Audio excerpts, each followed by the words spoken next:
Sérinan, petit village de la forêt ardennaise, un vieux marionnettiste, très éprouvé par les horreurs de la Première Guerre mondiale, demande à son fils de reprendre son théâtre. Mais le fils refuse. Il n'accepte pas de vivre caché derrière des décors à faire parler des personnages imaginaires. Il veut d'être lui-même et dire franchement ce qu'il a à dire. Le fils part à l'étranger. Se sentant délaissé, le père se pend à un arbre de la forêt. Mais le fils ne trouve pas de paroles à la hauteur de ses ambitions. Il retourne dans la maison de son père et découvre qu'elle vient d'être reprise par une certaine Élise. Celle-ci lui apparaît aussitôt comme l'âme sœur idéale. Il aimerait tant lui dire tout ce qu'il a sur le cœur, mais les mots ne veulent pas venir. Grâce à la corde de pendu de son père, le fils noue un accord avec le diable. « Si tu me laisses tes dernières paroles, lui dit le diable, je te donnerai accès aux plus beaux mots qui peuvent se dire. » Le fils est inquiet. Bien sûr, il a tous les mots qu'il désire, mais il ne sait pas s'ils sont justes et sincères. Il doute de leur véritable nature. Le fils erre comme une âme en peine dans la forêt.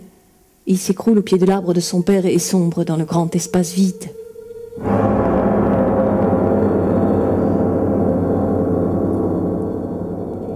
Chaque fois qu'il voulait parler, les mots manquaient et, la mort dans l'âme, il préféra s'éloigner de l'âme sœur. Il se jura de ne la revoir que quand il aurait trouvé les mots.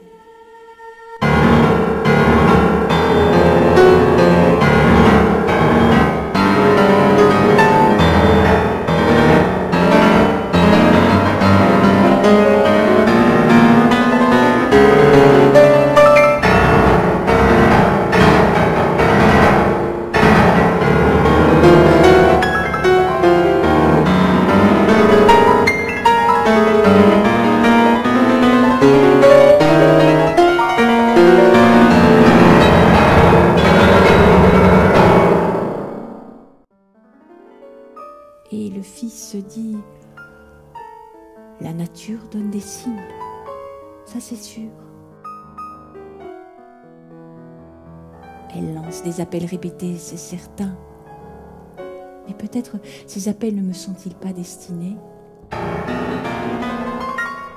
Peut-être d'ailleurs n'ont-ils pas encore trouvé de destinataire?